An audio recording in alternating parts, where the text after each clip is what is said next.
সমস্ত কিছু তোমাকে দিয়ে করিয়েছে, আর আমি সামান্য জল আনতে বলেছি, সামান্য স্যালাড তৈরি করতে বলেছি, সেটাও করেনি। তুমি এত বোকা কেন?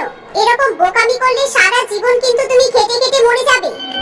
কোনো সমস্যা নেই পিসি, আমি সব জানি যে আমার ছোট যা সবসময় আমার মিথ্যা প্রশংসা করে, কিন্তু ওর মিষ্টি মিষ্টি কথাগুলো শুনতে আমার খুব ভালো লাগে। ও যেই থেকে এই বাড়িতে এসেছে আমি আবার আগের মতো হাসি খুশি থাকতে পারছি। শাশুড়ি মা চলে যাওয়ার পর থেকে আমি খুব ভেঙে পড়েছিলাম, আমি খুব একা হয়ে পড়েছিলাম।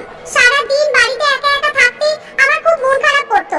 তাই ছোট এই বাড়িতে আসার পর থেকে আমি একজন সঙ্গী পেয়েছি, তাই আমি ওর সঙ্গে কোনো ঝগড়া করতে চাই না। আর ও আমাকে যাই মনে করুক না কেন, আমি কিন্তু ওকে একেবারে নিজের বোনের চোখেই দেখি।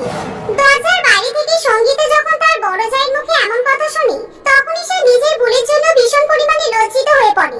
তাই সে আর দেরি না করে তার বড় জায়ের সামনে গিয়ে ক্ষমা চাইতে শুরু করে দেয়। আমাকে ক্ষমা করে দাও দিদি, আমি বাড়ির কোনো কাজকর্ম করতেই পারি না, শুধুমাত্র আমি কাজকর্মের হাত থেকে বাঁচার জন্য এগুলো করেছি। কিন্তু তুমি সব সত্যিটা জানার পরও কখনো আমাকে কিছুই বলনি। আমি যা যা বলেছি তুমি সব করেছো, কিন্তু এবার থেকে আমি তোমার কাছ থেকে বাড়ির সব কাজ শিখবো, আর আমি তোমার কাজে হেল্প করব। সঙ্গীতার কথা শুনে লিপিকা খুবই খুশি হয়, আর সেদিনের পর থেকে সঙ্গীতা তার বড় জাকে